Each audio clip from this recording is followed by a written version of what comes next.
Sejumlah rombongan pemotor yang hendak diperiksa oleh tim Samapta Polrestabes Makassar di Jalan Andi Petarani, Kecamatan Panakukang, Makassar berusaha kabur saat mengetahui kedatangan petugas. Polisi pun kemudian langsung mengejar pelaku yang saling berboncengan dan memacu sepeda motornya.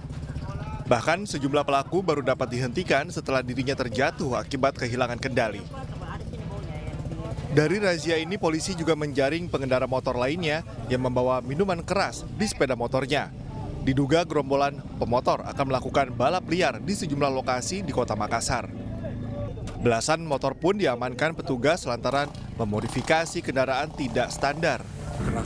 Kendaraan tersebut yang tidak memiliki kelengkapan baik SIM, STNK serta surat-surat lainnya akhirnya kami serahkan ke Satlantas Polrestabes Makassar, dan miras yang sempat ditemukan di lokasi tersebut akhirnya kami sita untuk dimusnahkan.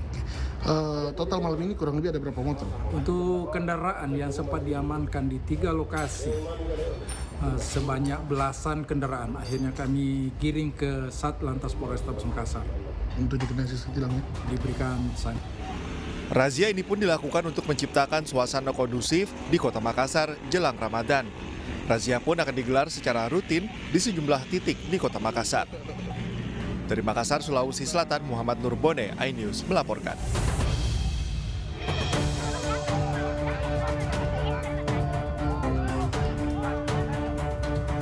Kecelakaan maut terjadi di Jalinsum, Desa Karangbaru, Kecamatan Datuk, Tanah Datar, Batubara, Sumatera Utara.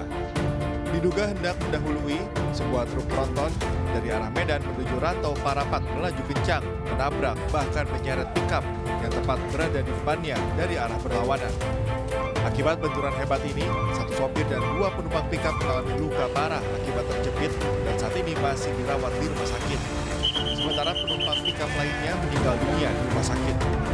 Akibat terseret dalam posisi mundur dan tak terkendali, akhirnya pickup ini pun menabrak 2 unit mobil yang berada di belakangnya secara beruntun.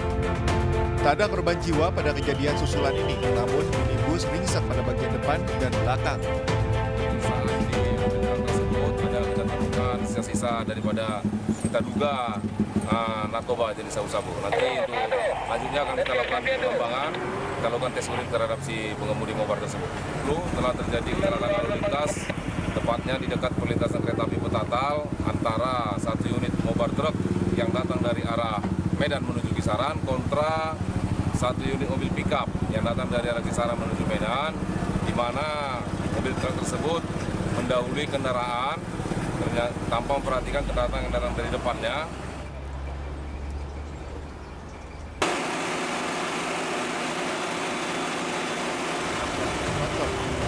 Tidak hanya itu, polisi juga menemukan bom atau alat hisap sabu yang sudah dimodifikasi dan 2 buah kaca pirek ditemukan di bawah bangku supir truk tronton. Atas temuan ini diduga bahwa pengemudi truk tronton dalam pengaruh narkoba. Dari Batubara, Fadli Pelka, iNews melaporkan.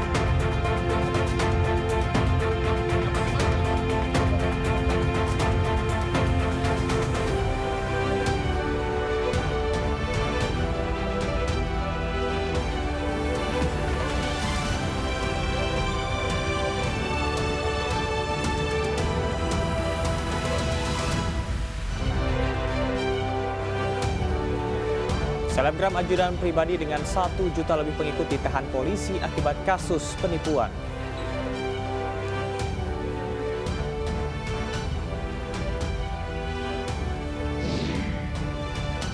Pihak Kejagung dalami adik Menkominfo, Johnny G. Plate dalam kasus proyek Tower BTS Bakti Kominfo 1, 2, 3, 4, dan 5. Ketegangan terus terjadi antara pendukung Imran Khan dan petugas keamanan di Pakistan.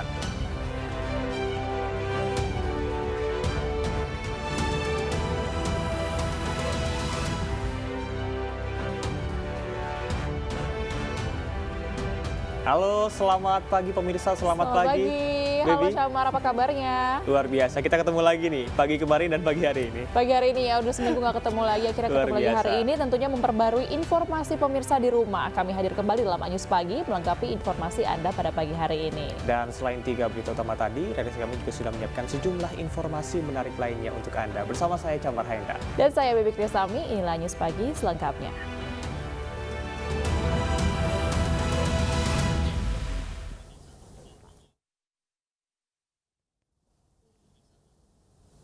Ya pemirsa, kita awali informasi pada pagi hari ini. Mengaku butuh biaya untuk penuhi kebutuhan hidup, seorang selebgram dengan 1 juta lebih pengikut terjerat kasus penipuan jual beli mobil mewah. Pria yang dikenal dengan nama ajudan pribadi kini ditahan di Polres Metro Jakarta Barat.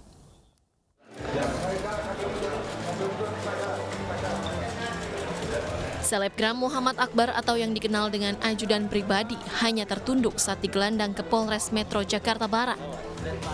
Setelah diperiksa intensif, dirinya ditetapkan menjadi tersangka penipuan jual beli mobil mewah seharga 1,3 miliar rupiah.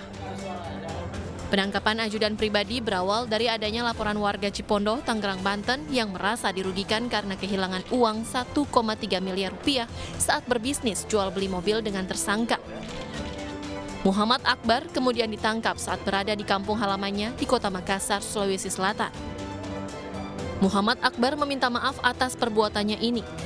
Ia mengaku hilaf dan butuh uang untuk biaya hidup sehari-hari. Adapun modus operandi daripada tindak pidana yang dilakukan oleh terlapor adalah terlapor menghubungi korban dengan maksud untuk menawarkan 2 unit mobil mewah. Antara lain 1 unit mobil Toyota Land Cruiser tahun 2019 dengan harga 400 juta rupiah. Dan mobil Mercedes-Benz tipe G63 tahun 2021 seharga 950 juta rupiah. Setelah korban melakukan pembayaran, ternyata mobil tidak kunjung ada dan diserahkan kepada korban. Ini sangat disayangkan perbuatan kami dan insya Allah selesai secepatnya. Dan saya minta maaf segala-galanya. Itu duitnya untuk kebutuhan ini ya, koya-koya ya? Enggak. Buat apa kemarin? Motifnya apa kemarin melakukan hal itu? Buat kebutuhan ya itu apa? Kebutuhan hidup dan itu aja. Motifnya apa? Tipu-tipu atau apa? Ya saya mau maaf dan insya Allah selesai secara cepat. Untuk mempertanggungjawabkan perbuatannya, Muhammad Akbar alias ajudan pribadi kini mendekam di sel tahanan Polres Metro Jakarta Barat. Ia dijerat pasal tentang penipuan dengan ancaman hukuman 4 tahun penjara. Muhammad Akbar dikenal di media sosial dengan nama ajudan pribadi. Tidak tanggung-tanggung, ia memiliki 1 juta lebih pengikut di Instagram. Unggahan foto dan videonya di media sosial menampilkan kemewahan dan interaksinya bersama sejumlah tokoh negara seperti pejabat, pengusaha, politisi, hingga artis papan atas tanah air. Ekspresi dan ulahnya kerap mengundang tawa hingga mencuri perhatian warganet. Masih dari kasus yang sama, pemirsa, sosok ajudan pribadi dikenal sebagai selebgram yang kini memiliki 1 juta pengikut di media sosial. Sebagai sosok public figure, ajudan pribadi dikenal dengan gayanya yang hedon dan juga glamor. Punya tobat-tobat, yang punya tobat-tobat. Ini salah satu yang danau tobat namanya, terbuat dari tobat sekali. Yang kalau tidak tobat, ya menjemput lagi. Sosok ajudan pribadi kerap membagikan kesehariannya melalui akun media sosialnya. Ia aktif di media sosial sejak 2019. Salah satu hal yang sering dibagikannya adalah gaya hidupnya yang kerap bergaya hedon dan sering dekat dengan pejabat.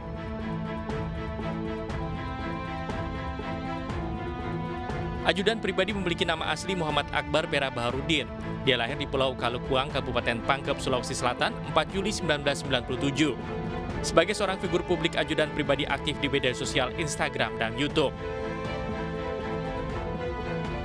Aksi lucu dan nyeleneh sosok Akbar membuatnya jadi sorotan publik, apalagi gaya bicaranya yang terbata-bata seringkali menarik perhatian warganet. Sebelum dikenal sebagai sosok selebgram, ajudan pribadi atau Akbar pernah memiliki masa lalu yang kurang mengenakan. Dulunya Akbar sempat bekerja sebagai kuli bangunan dan pemulung. Akbar juga pernah menjajakan kacang di arena golf. Selain itu, Akbar juga sesekali menjadi tukang pijat bagi orang-orang kaya yang tengah bermain golf. Kepiawaian Akbar dalam memberikan pelayanan menarik perhatian seorang pengusaha bernama Andi Rukman Karumpa. Usai bertemu, Andi kemudian membawa ajudan pribadi ke Jakarta pada 2017. Saat itu Akbar diberi tugas sebagai tukang pijat dan bersih-bersih. Tak lama kemudian, Andi kemudian mengangkat Akbar menjadi ajudan pribadi. Hal tersebut membuat kehidupan Akbar berubah drastis menjadi serba berkecukupan dan ia membuat julukan baru untuk dirinya sendiri yaitu seorang ajudan pribadi. Tim Liputan iNews melaporkan. Kita ke informasi lainnya pemirsa, didampingi LPSK, Grup Band Raja mendatangi Direktorat Perlindungan Warga Negara Indonesia, Kementerian Luar Negeri. Hal itu buntut dari adanya ancaman pembunuhan usai menjalani konser di Johor, Malaysia.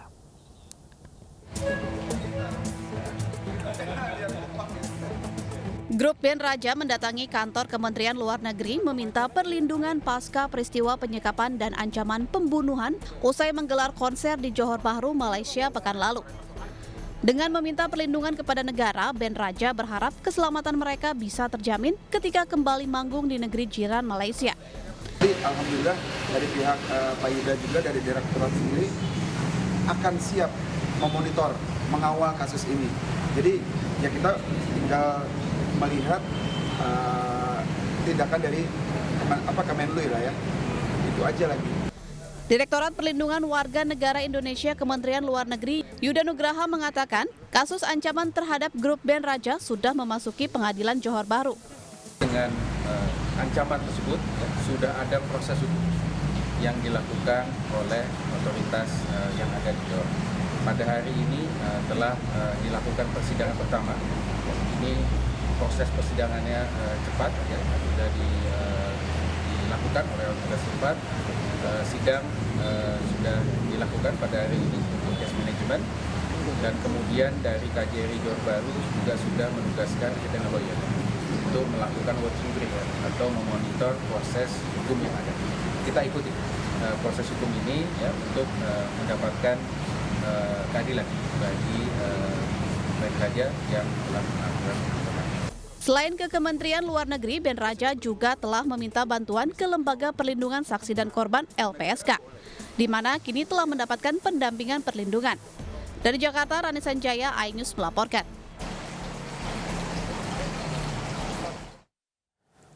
Penyanyi dangdut Lilis Karlina memilih bungkam perihal kasus peredaran narkotika yang menjerat putranya. Ironis, di usia yang masih belia, pelajar kelas 3 SMP itu disebut sudah menjadi bandar narkoba dan bahkan memiliki kaki tangan.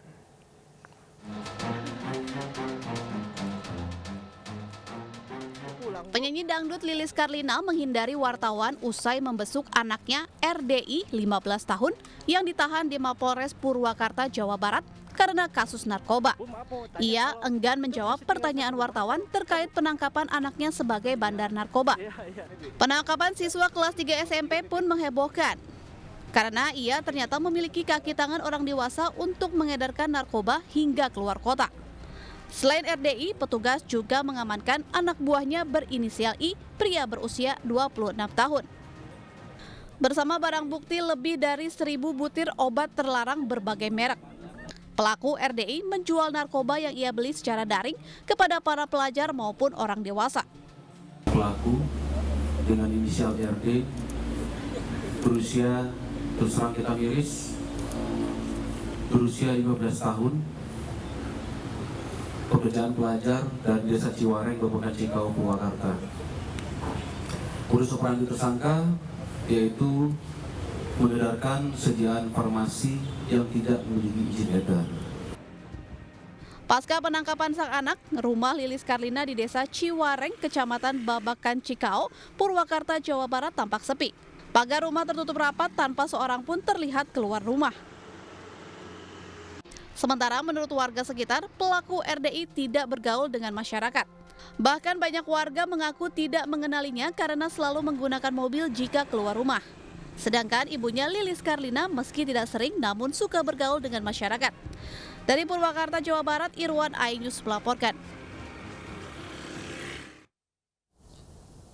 Ya, sementara itu pemirsa, pesinetron Amar Zoni dan 2 tersangka kasus penyalahgunaan narkoba akhirnya jalani rehabilitasi di Balai Besar Rehabilitasi Badan Narkotika Nasional Lido, Sukabumi, Jawa Barat. Meski akan menjalani proses rehabilitasi, namun proses hukum tetap berjalan.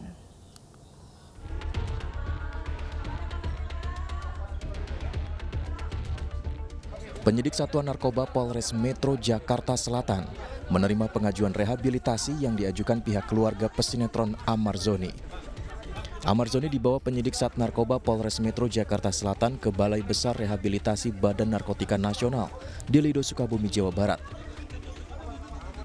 Selain Amarzoni, 2 tersangka lain berinisial M dan RH juga menjalani rehabilitasi. Kasat Narkoba Polres Metro Jakarta Selatan, Kompol Ahmad Ardi mengatakan, meskipun permintaan rehabilitasi dikabulkan, namun proses hukum masih akan tetap berjalan.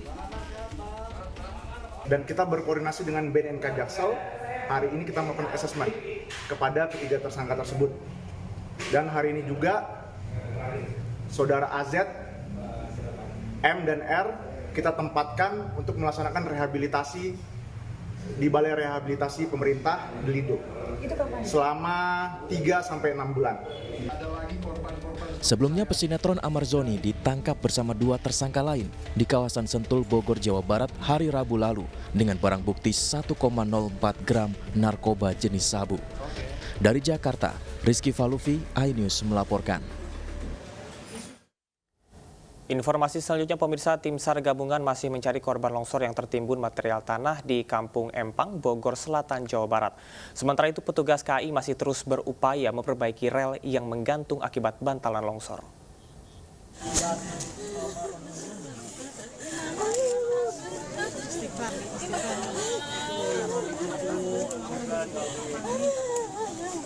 Isak tangis keluarga korban longsor di Kampung Empang, Kecamatan Bogor Selatan mewarnai proses pencarian 4 orang yang belum ditemukan pasca longsor Selasa malam.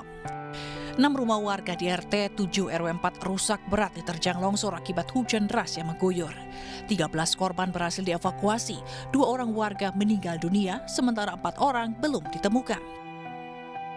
Longsor tidak hanya merusak rumah warga, jalur kereta api relasi Bogor-Sukabumi sepanjang 15 meter menggantung akibat longsornya tanah bantalan rel setinggi 20 meter. Rel yang menggantung tepatnya antara stasiun Paledang dan Batu Tulis. Akibatnya perjalanan kereta api jurusan Sukabumi-Bogor dibatalkan. Kepala Humas PT KAI Daob 1 Eva Khairunisa mengatakan, pasca kejadian, tim sarana dan prasarana PT KAI akan fokus melakukan penguatan struktur-struktur untuk jalur rel terdampak longsor. Di atas kondisi tersebut, maka seluruh perjalanan KA Pangrango lintas Sukabumi Bogor dan sebaliknya dibatalkan untuk seluruh perjalanan pada Rabu 15 Maret 2023. Dan seluruh pengguna jasa yang sudah melakukan pembelian tiket ini dapat melakukan proses pembatalan baik itu di stasiun Paledang Bogor ataupun di stasiun Sukabumi. Dan pembatalan tidak harus dilakukan hari ini karena diberikan waktu sampai dengan 7 hari ke depan. Sementara perbaikan ditargetkan selama 3 hari ke depan. Tim Liputan iNews melaporkan.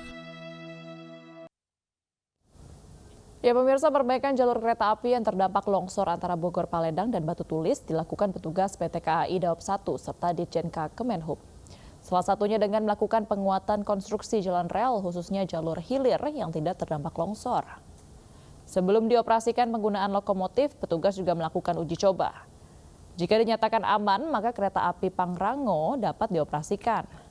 Sementara untuk jalur hulu yang terdampak longsoran dengan rel tergantung sepanjang 25 meter, proses perbaikan dilakukan secara bertahap hingga operasional kereta api dinyatakan aman. Upaya perbaikan jalur rel terdampak longsor dilakukan seluruh tim prasarana Daob 1 Jakarta dengan mengutamakan keselamatan dan keamanan.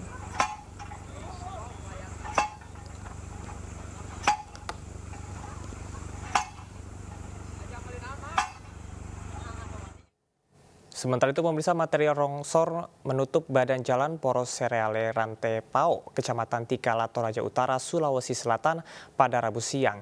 Akibatnya aktivitas warga lumpuh total.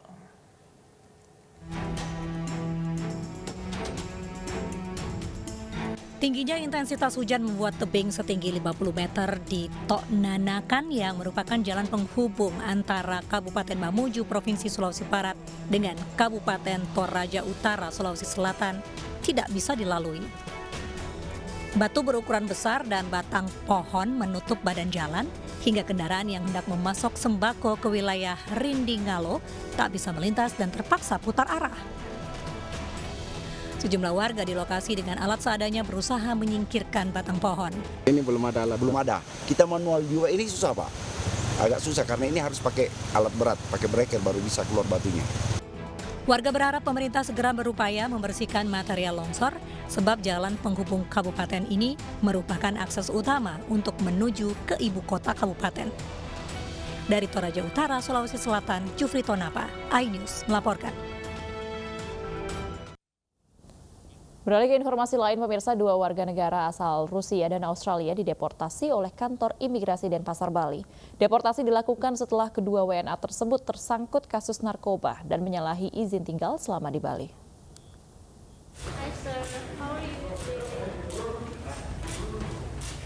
JDA dan SS, 2 warga negara Australia dan Rusia ini terpaksa dideportasi oleh kantor imigrasi Denpasar, Bali. Pemulangan 2 warga negara asing ini setelah imigrasi Denpasar mengendus penyalahgunaan izin tinggal yang dilakukan oleh WNA asal Rusia selama berada di Bali. SS, warga Rusia, diketahui bekerja sebagai komedian, sementara JDA, warga asal Rusia, terjerat kasus narkoba selama berada di Bali. Komedian asal Rusia ditangkap setelah videonya tersebar di media sosial. Terkait kegiatan 2 warga negara ini, dua-duanya tujuan datang ke Indonesia adalah berlibur, namun yang satu pada faktanya bekerja sebagai komedian stand up comedy ya di Bali. Kita amankan pada tanggal 8 Maret 2023. Yang satunya lagi warga negara Australia inisial GDA ini adalah pelimpahan dari kepolisian Bali. Pemulangan 2 warga negara asing ini dilakukan merujuk pada pasal 75 ayat 1 Undang-Undang Nomor 6 Tahun 2011 tentang keimigrasian dan ditangkal masuk Indonesia selama 6 bulan dan dapat diperpanjang. Dari Denpasar, Bali, Indira Ari, iNews melaporkan.